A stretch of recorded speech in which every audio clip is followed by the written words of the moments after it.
दोस्तों नमस्कार, मैं सत्यनारायण सिंह अपने YouTube channel SN Singh classes में आप सभी का हार्दिक स्वागत एवं अभिनंदन करता हूं। साथियों, NCERT कक्षा 9 से आज हरिशंकर परसाई द्वारा रचित व्यंग रचना प्रेमचंद के फटे जूते, हम इस पाठ का सारांश आपके सम्मुख प्रस्तुत करेंगे और साथ ही इस पाठ के प्रश्नोत्तर और भाषा की बात से संबंधित प्रश्नोत्तर भी आपको करवाएंगे। तो इसके पहले कि हम ये पाठ शुरू करें, अगर आपने मेरा चैनल सब्सक्राइब नहीं किया है तो कर लीजिए, ताकि इस तरह के वीडियो के नोटिफिकेशन आपको समय समय पर मिलते रहे। हरिशंकर परसाई जी ने इस रचना में न केवल प्रेमचंद के व्यक्तित्व के सादापन को प्रदर्शित किया है, रेखांकित किया है, बताया है, बल्कि एक रचनाकार की दृष्टि से समाज में जो आडंबर फैला हुआ है, जो अवसरवादिता फैली हुई है, उस पर भी व्यंग किया है। लेखक प्रेमचंद की एक तस्वीर देख रहे हैं और उस तस्वीर में वो अपनी पत्नी के साथ दिखाई दे रहे हैं। सिर पर टोपी है, तन पर कुर्ता और धोती है, कनपट्टी उनकी चिपकी हुई है और गाल धस गए हैं, हड्डियां उभर आई हैं, पर घनी मूछ के कारण चेहरा भरा भरा दिखाई दे रहा है। लेखक को आश्चर्य होता है, फोटो खिंचवाने का यह पहनावा है तो सामान्य दिनों का पहनावा कैसा होगा। लेखक अनुमान लगाते हैं कि प्रेमचंद की अलग अलग पोशाकें नहीं हो सकती। क्यों नहीं हो सकती? क्योंकि प्रेमचंद जैसे रहते हैं वैसे ही दिखते हैं, यानी उनके आचरण और उनके व्यवहार में कहीं कोई परिवर्तन नहीं है। इसीलिए उनमें कपड़े बदलने का कोई गुण नहीं होगा, वे जैसे हैं उसी तरह से वो फोटो में आ जाते हैं। प्रेमचंद की फोटो को देखते हुए लेखक की दृष्टि जब उनके जूते पर पड़ती है तो वो देखते हैं कि उनके बाएं पैर का जूता फट गया है और उंगलियां बाहर की ओर स्पष्ट दिखाई दे रही हैं। तो उन्हें लगता है कि क्या आपको जरा सा भी संकोच नहीं है, इस बात का एहसास नहीं है कि आपकी उंगलियां दिखाई दे रही हैं, आपका फटा हुआ जूता फोटो में दिखाई दे रहा है। अगर आप थोड़ा सा भी अपनी धोती को नीचे खींच लेते तो उंगली को ढका जा सकता था, यानी ये दिखाई नहीं देती, किंतु फिर भी आपका चेहरा विश्वास से भरा है। लेखक कहते हैं कि फोटोग्राफर ने जब रेडी प्लीज कहा होगा तब प्रेमचंद जी ने परंपरा के अनुसार मुस्कुराने की कोशिश की होगी। अपने दर्द भरे जीवन के तल में दबी मुस्कान को कहीं गहरे से खींच के लाने का प्रयास किया होगा, तभी फोटोग्राफर ने फोटो खींचकर बीच में ही थैंक यू कह दिया होगा। लेकिन ये बात सच है कि ये मुस्कान नहीं है, ये उपहास है, ये व्यंग है आज के समाज पर, आज के समाज के लोगों पर। लेखक आगे कहते हैं कि प्रेमचंद को शायद फोटो का महत्व नहीं पता, यदि पता होता तो किसी से फोटो खिंचवाने के लिए जूते उधार मांग लेते। लोग तो फोटो खिंचवाने के लिए बीबी तक उधार मांग लेते हैं और तुम जूते नहीं मांग सके। महान कथाकार, उपन्यास सम्राट, युग प्रवर्तक और ना जाने क्या क्या इन्हें साहित्यिक उपाधियां दी गई हैं, लेकिन फोटो में जूता फटा दिखाई दे रहा है। प्रेमचंद महान कथाकार थे, इनसे बड़ा कहानीकार आज तक नहीं हुआ। महान उपन्यासकार थे, इनकी महानता का आलम यह था कि जब कहानी और उपन्यास का कालक्रम विभाजन किया जाने लगा तो इनको आधार मानकर कहानी और उपन्यास के कालक्रम का विभाजन किया गया। प्रेमचंद युग की कहानियां, प्रेमचंद पूर्व युग की कहानियां, प्रेमचंदोत्तर कहानियां, इसी तरह उपन्यास का भी कालक्रम निर्धारण किया गया है। लेखक अपने बारे में बताते हैं कि उनका जूता भी अच्छा नहीं है, बस ऊपर से अच्छा दिखता है। यूं तो उंगली बाहर नहीं दिखाई देती, लेकिन अंगूठे के नीचे तला फट सा गया है, वो चलते चलते घिसता है, अंगूठा जमीन से रगड़कर घिसकर लहूलुहान भी हो जाता है।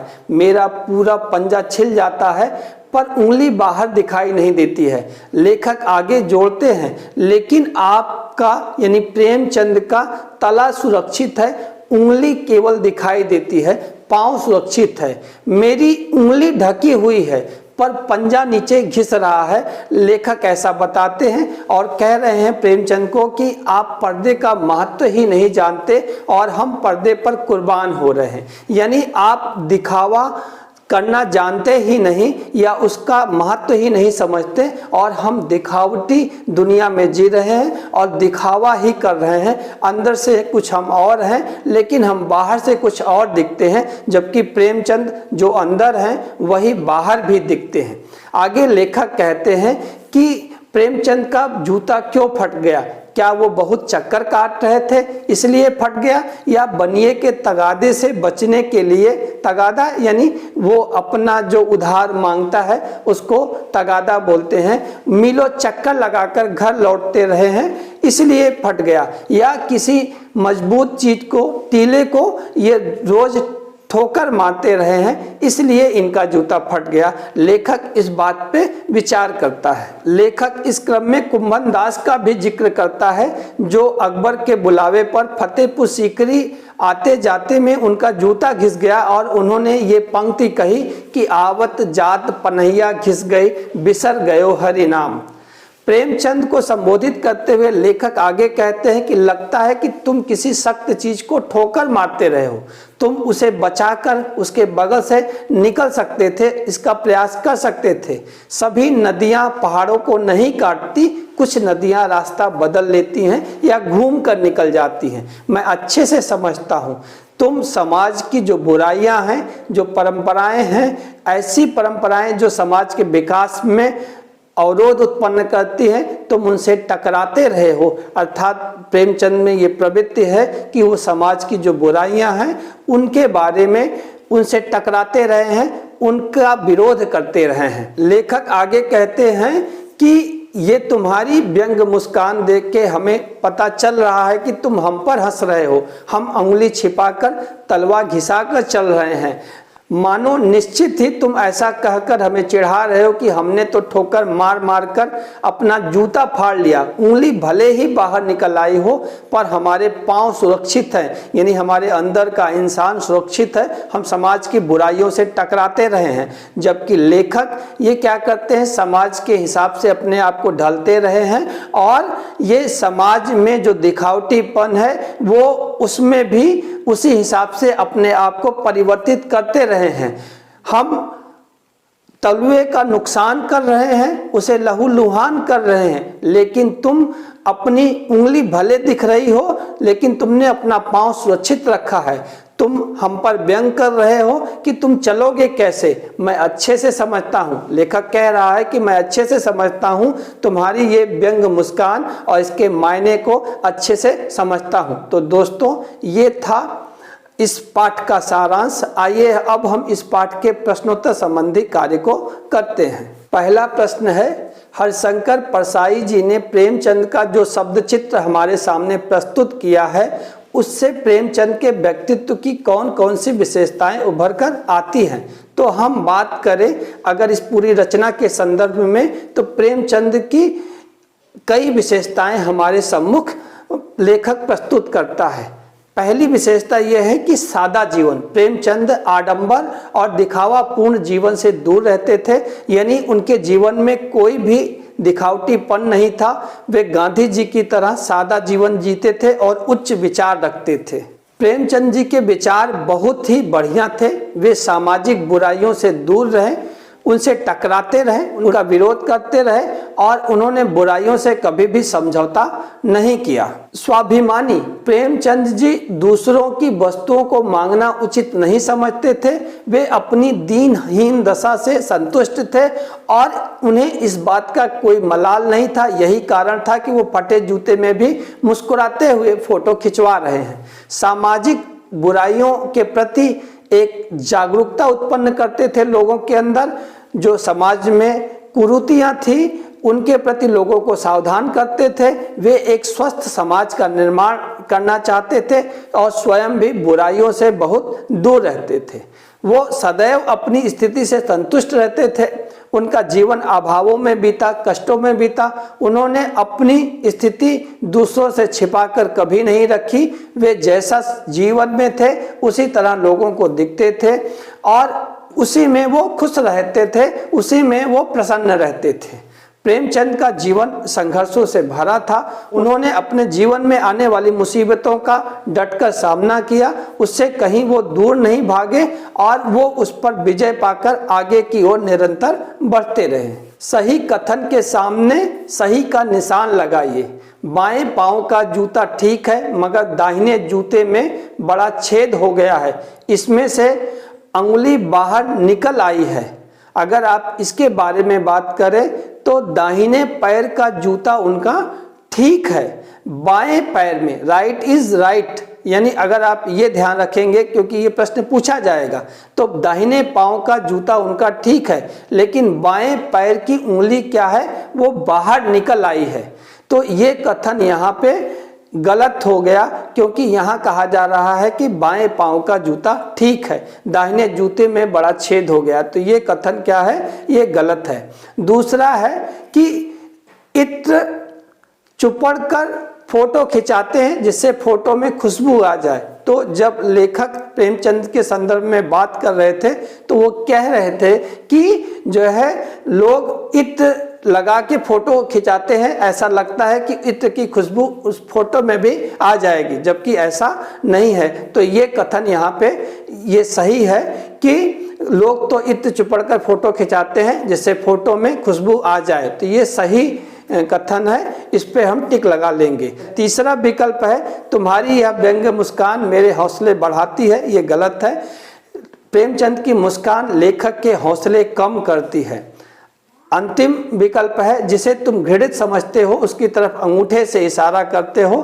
तो जिसे तुम घृणित समझते हो उसकी तरफ पैर की उंगली से इशारा करते हो, ऐसा इस पाठ में कहा गया है। तो ये कथन भी गलत है।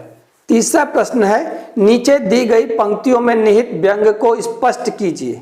जूता हमेशा टोपी से कीमती रहा है, अब तो जूते की कीमत और बढ़ गई है और एक जूते पर 2500 टोपियां न्यौछावर होती हैं। जूते का स्थान पांवों में अर्थात नीचे होता है। यह हमारी सामर्थ्य अथवा ताकत का प्रतीक माना जाता है।